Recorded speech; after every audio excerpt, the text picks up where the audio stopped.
a view from the angle, and he wasn't. And I think that was a critical moment. And Tim said earlier, like, that makes sense, because if he doesn't think he's going to get there, he will back off and get ready for the one-on-one. And if there's a one-on-one, that's an obvious goal-scoring opportunity, so they get it right. Robbie Mustoe, Tim Howard here in the studio with me, Rebecca Lowe. One defeat, especially early in the season, Robbie, should not feel like a disaster. No. But why does it? Well, it shouldn't, because there's such a long way to go yet. Other teams are going to make mistakes. They're going to have mess-ups. They've got to make up for that Arsenal at some point in the future. Bad day at the office.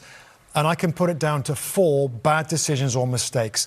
The Trossard kind of decision to play the ball back, maybe towards his goalkeeper, is a bad decision. Saliba's, I feel from a little bit, but that was a bad decision to bring him down. If he lets him go, he probably can catch him. He's got a good goalkeeper on him one-on-one. You don't lose a man. Then you have the Martinelli chance. We'll see all this highlights in a little later.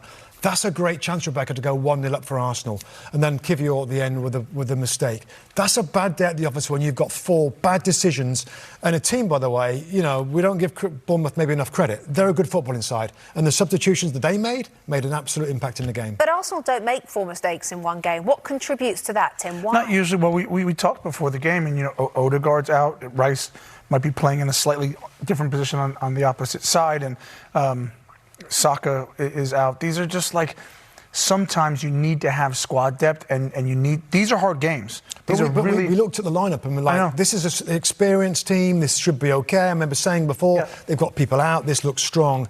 But we said it's a really hard game. Coming off international break, there's not a lot of time to train. These players have been traveling. By the way, and I'm telling you this from experience, you travel all the way around the world. You get back to London, then you go, oh, now we got to get on a bus and we got to go into another hotel, and it's in Bournemouth and it's not the greatest place. I know it sounds crazy to people at home, but these aren't excuses. This is reality. And then you turn up, the crowd's not there. It's not this big atmosphere. And so I think they just took today for granted. But that's not what champions do. I totally agree. Same for all the other teams this weekend, and maybe Arsenal's game is on a Saturday. Bournemouth had players playing internationally as well, so I get it, and I respect that. But when you want to win a Premier League title, you can't have many more days like that. And also, Robbie, is the punishment not double because no William Saliba against Liverpool at home next weekend? Next weekend. And Kivior came in today as a central defender. That was a manager's decision. He could have played Zinchenko and brought in Calafiori as a central defender. He'll probably play there next weekend. So it's a good point, and that's a big miss for next weekend. Yeah, I don't think Kivior will be very happy after he was substituted, having been a substitute. Let's take you to the tunnel at Vitality Stadium and hear from the Bournemouth captain. Here's Lewis Cook. Lewis, well done. How big does it feel to beat Arsenal at home?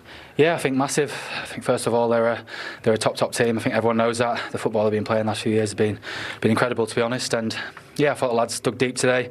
We were going to suffer, especially parts of the first half, but we dug in and we controlled the game in big spells, and we got the win.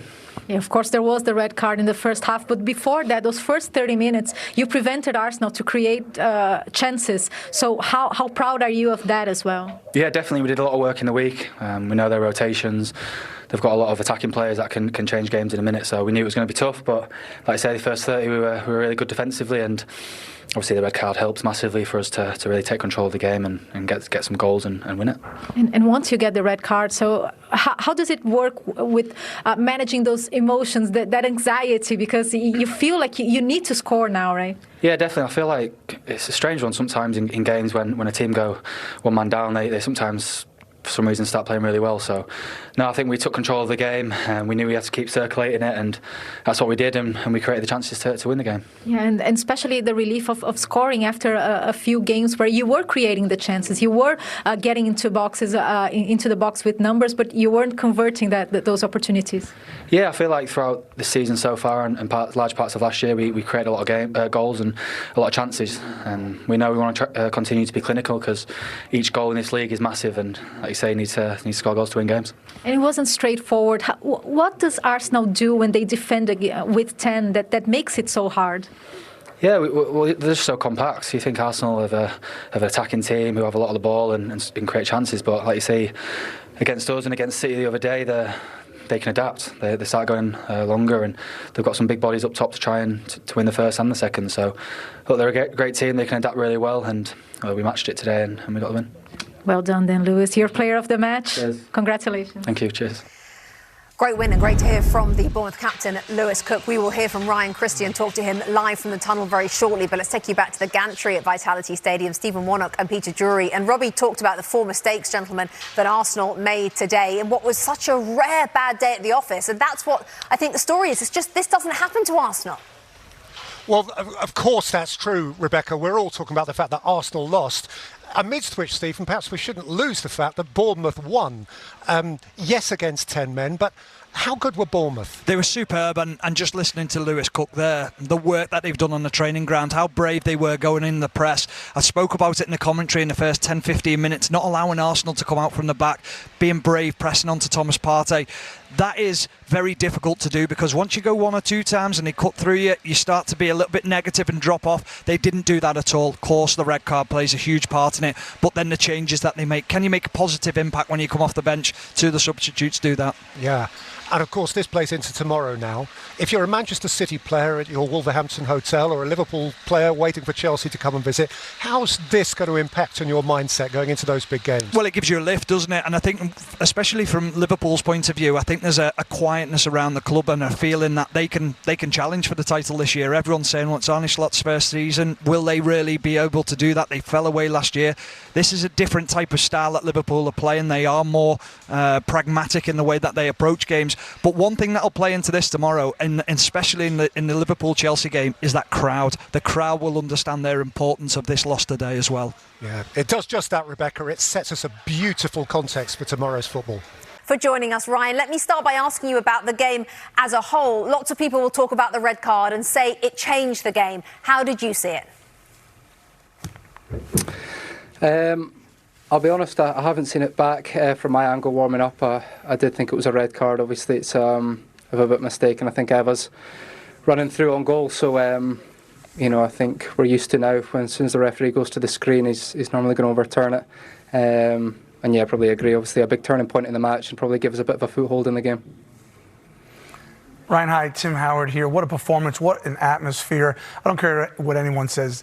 These feel bigger and better, don't they? What's that dressing room been like? Yeah, obviously, listen, boys are buzzing. We fancy ourselves against any team when we play at home. The last couple of years we've yet to really lay a glove on Arsenal, so we want to change that tonight. We've done just that. So happy days.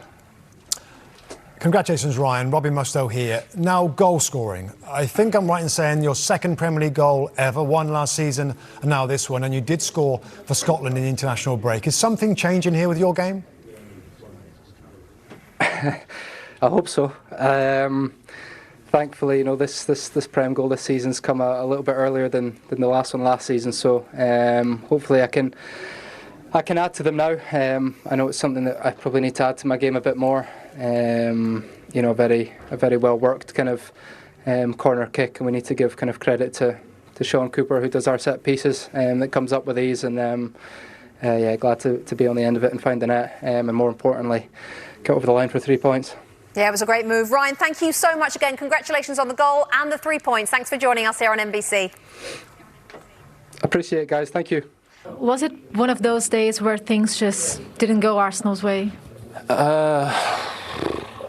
Yeah, look, I think they're showing the torrents that we had now on the TV just before they went up the other end and scored. Look, I think the matter of the fact is we've kicked ourselves in the foot 3 times now this season in 8 games, and we've got away with it twice, at home to Brighton, away to City. But not all the time luck can go your way, and in the end tonight Bournemouth kept probing, and they won 2-0. So look, I'm proud of us as a group of players, because to keep fighting and believing that we do, believe that we can win even with 10 men. I thought we played really well even with 10 men. But the naivety of it is that we've got to stop making mistakes. Because we won 11 players for 90 minutes, and that wins you football matches. So that's the way I'm seeing it today. Yeah, you mentioned the red card, of course, and during the season you faced this problem other times. Of course, we can't expect Arsenal to always get a point every time you get a player sent off, but what do you think you couldn't replicate tonight that you could do on the previous 2 occasions? To be honest with you, I think with 10 men we showed a lot of character and personality to stay in the game. Like I said, the big chance was the one we had Martinelli's chance, which, listen, the keeper's made a great save. He's read Martinelli's shot, and they go up the other end, and I think they get a corner from that a minute later, and a routine that usually we're so strong at has done us. So look, I think there's no regrets tonight, other than the fact that we can't keep making silly mistakes, especially if you want to compete and be at the top at the end of the season. You need your best players on the pitch at all times, and it then gives the other players a mountain to climb as well when you're down to 10 men. But look, the belief in a group of these players is still so high. We've just spoken there as a group, such a big month coming up. So look, we'll stick together.